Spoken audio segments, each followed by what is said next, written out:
All right, we are back on Play It Forward. Today we have filmmaker Cashmere Jasmine, writer, director, and producer. We're going to be talking about Oreo. Cashmere, thank you for being on the show. How you doing? I'm great. Thank you so much for having me. It's a pleasure. We're going to be talking about Oreo. You were nominated by LEB amongst or many things we'll be discussing. Before we do, can you please introduce yourself, where you're at in life as a filmmaker, as a person? I am a filmmaker. I try to create things from scratch and hopefully they represent, something authentic about the human. I make short films and I've been making short documentaries, working with PBS, American Masters, and American Experience.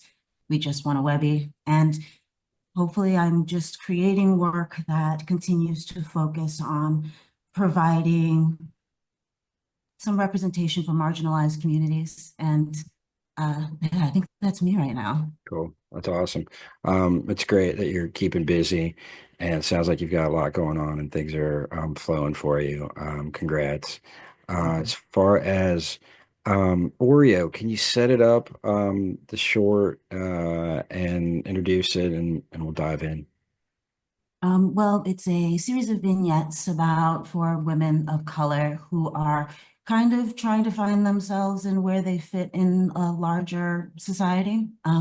Our first is Black Card, which is a comedic look at a woman who's one day confronted with having her Black Card revoked and having to kind of prove herself. The second is Girls, and Girls is reminds me so much of what I've been through. A girl from college who went to a predominantly white institution, and she goes back and is confronted with the perceptions of her that perhaps she didn't see as clearly when they were all in school together. Then we have Mira, and that one is about a girl who gets accused of being white and rich because she happens to sound a certain way. And unfortunately, when she reaches out to what she wants to be, her support system, it's a little bit difficult. Perception doesn't quite land. And once again, it's a moment of absurdity where we watch her and we see what the reactions are. And the other is a kind of a distillation of all of the shorts.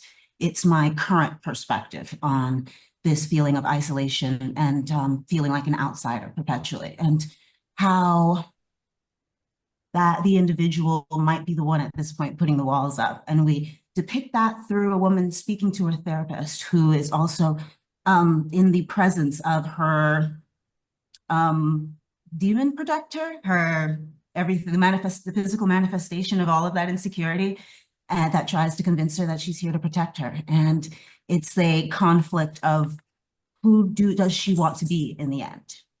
It's awesome. Oreo, for anybody who doesn't know, black on the outside, white on the inside. It's a, racial slur that can be used by anyone. And, one amongst many. And the topic that you've explored this is really boils down to identity and what does it mean to be you? You're exploring that in a really profound way and who sets our identity? Is it being set from the outside? Is it being set from the inside? And, these four vignettes go through really a life cycle. It's cool how you mentioned the last one is like where you are now in terms of your maturity and your personal experience through this process of identity and starting out with, you know, just these messages that come from the outside, as a young kid, just, not even being exposed to any of these ideas, this adult world with these ideas of us and them. I mean, we don't even think any of those things until we're exposed to them. And then you go through this adolescence of, this sort of young adult having, this sort of mock funny experience of having, is she black enough tested and this, identity removed, or threatened. And then really, going through like trying to emerge into the adult world and trying to, fit in and maybe being a token piece by, adopted as like a pride or like, look, we have a black friend, kind of thing. and then it really goes into a really, dark exploration of the human psyche, and that is, there with any color. And it does revolve around identity. And you have this quote, within these vignettes that says, "To be yourself in a world that is constantly trying to make you something else is the greatest accomplishment." That's an Emerson quote, and it's a beautiful quote, and it's just like, how do you stay true to what is authentic and that which is lasting beyond the physical form that is mutating all the time, constantly. And it's not necessarily, and it's not the ultimate reality. It is a superficial physical reality, and there are others. And one of them is psychological reality and how we manifest our own psychological reality through our experiences and through our reactions or responses to these experiences. And then this last vignette, you have such a poignant, just very painful. It really is emotionally difficult for me to like, I really walked away from that disturbed or sad, really sad, because I you just see how, the anger and the feeling of victimization, right? These two extremes, like, why was this done to me? And this kind of, woe is me, that is extreme, and that is certainly justifiable. Of course, this victimization is never, there's no justice around it, for any of us. And then there's the opposition with, the fight or flight, kind of like, I'm going to harm you. I'm so angry that I'm going to put up these walls, and nobody can get in, including ourselves, right? So it's like such a relatable topic for all of us, and clearly it's been your experience growing up in America. Um,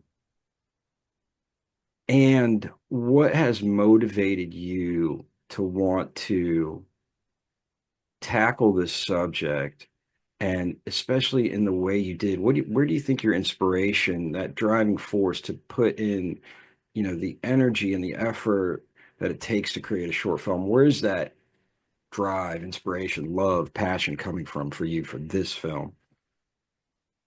Uh, this film, kind of like what you said, it's not nature, it's nurture. And let's suppose that we can talk about it like Rousseau's blank slate, tabula rasa, and you come into the world just that one thing, and you start to absorb the perceptions, and it starts to peel away at you, and you start feeling like you're walking around without skin.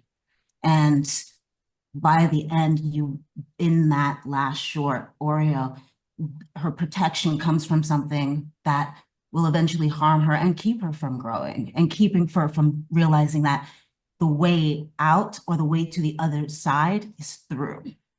And I was driven to kind of do this because the world wasn't making sense to me.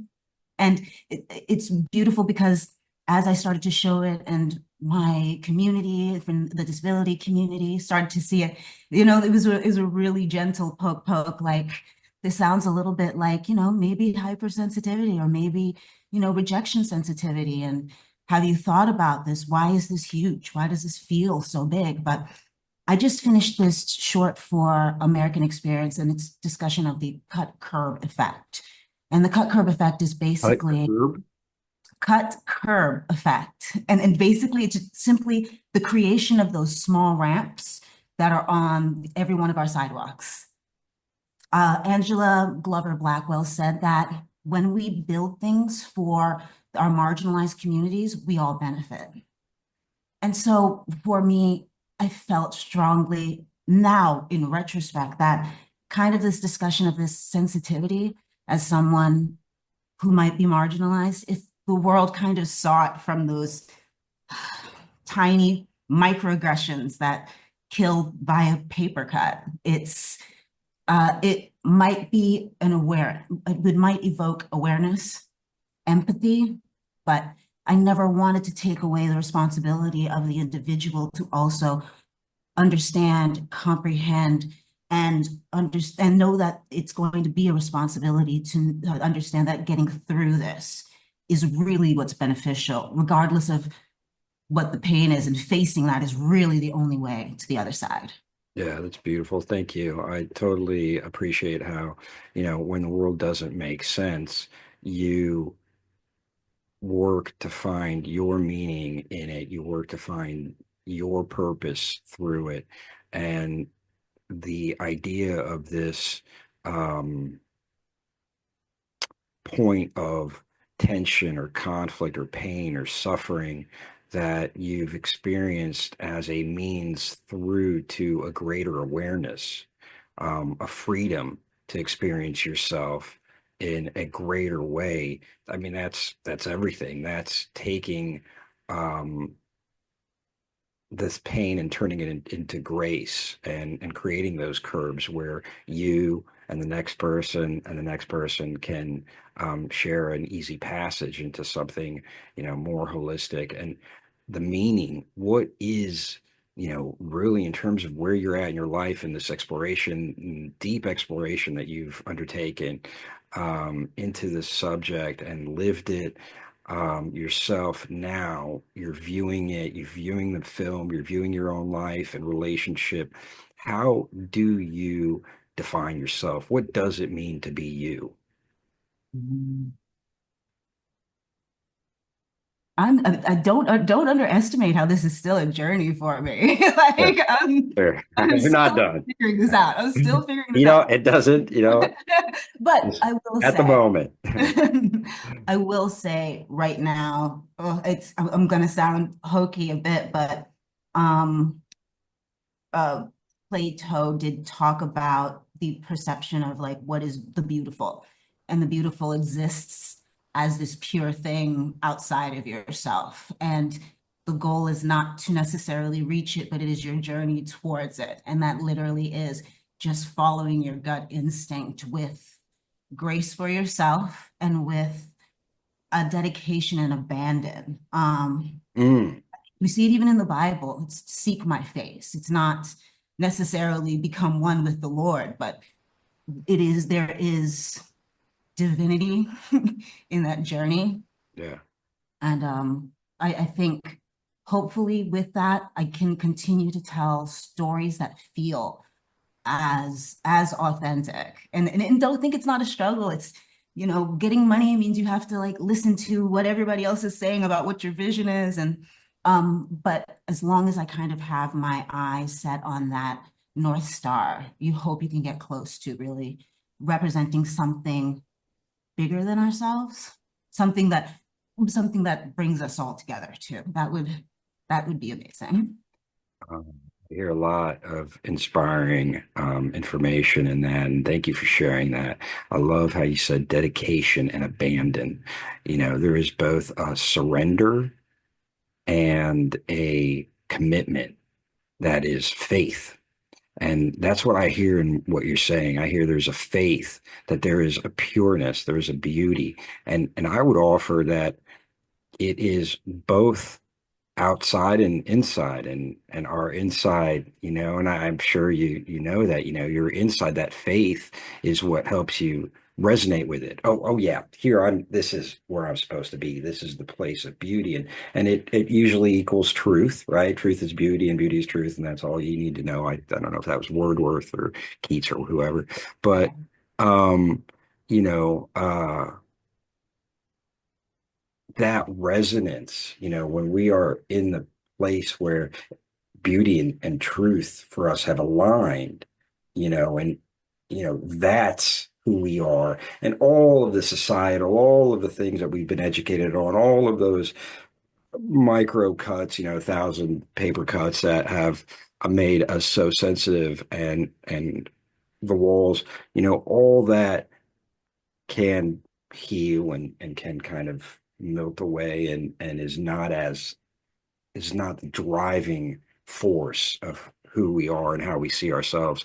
Um, what do you think about that? Does that feel true? Was not only very true, but also just a current struggle. I've been in a place right now where, you said, oh, you're keeping busy and stuff. And with my own sensitivities, jumping into so many things, dealing with so many personalities, handling just the way we all communicate. it can feel like it is tearing at you just a little bit. And I left finally to have like lunch and go to a museum with a friend. And I realized everything that I kind of had to say was felt a bit wounded. And I have to first have to remember that's me. And then I have to remember, oh, don't forget the beauty that is here and everything that you've tried to accomplish and that you've manifested so much, so much. You have to have this thick skin. You have to have the capability to deal with it. And you have to have the capability, because you are a creator, to use that alchemy, to like change it, to take that energy and create. And that's exactly what Oreo is. Oreo is that energy that I created into something that felt absurd, that felt funny, that felt super relatable. And I'm hoping to continue to stay in that creative space as I refine my abilities, as I become better, as I continue to find stories that are vehicles for what I hope is building empathy.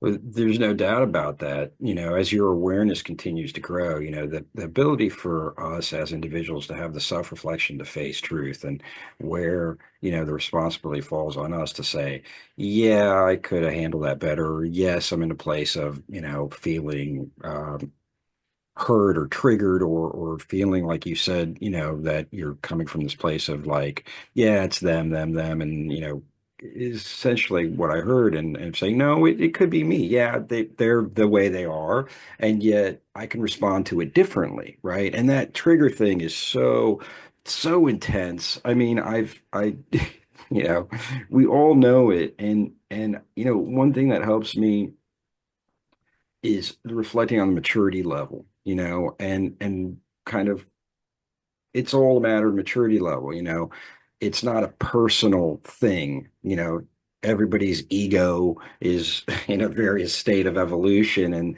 and and so how do we, when we talk about dealing with different personalities, dealing with different egos, right? Because different personalities are fine, right? It's not necessarily difficult, but it's the intensity of the ego that can be challenging. And when you have a strong ego, that triggers our own ego. Um, how do we come to a place of, okay, well, I can, act in a manner that is aware and in alignment with my beliefs. I mean, how do you get there? How are you working on getting there? I I have to let go. Being late diagnosed, dealing with knowing that like perhaps the root of this hypersensitivity has its own chemistry in me, is understanding that what feels like a block or criticism or hurt when it is just the activation of someone else's ego, you have to separate it from what the work is and realize it's not about you. We're all mirrors. We all come into a situation and we see what we think we expect to see in other people until we take that dive deeper. And we're hesitant to take that dive deeper. I see those blockages to what I think is community, that ego pop. It's a representation of something I did. I didn't do right. And it's letting that go and realizing that it's going to sound a little woo-woo, but when you really do follow that instinct, your people and your community and the people who see you, not just their reflection, Right, right. those are the people who will come around. They will start to support you. And you won't even know why, but it's because you guys have read that authenticity in one another. For sure. Yeah, absolutely. And that's awesome that you say that, it's you don't take it personally. You continue to reflect on who you are and where you want to go and where you want to be in your belief system and acting from your own pure truth and the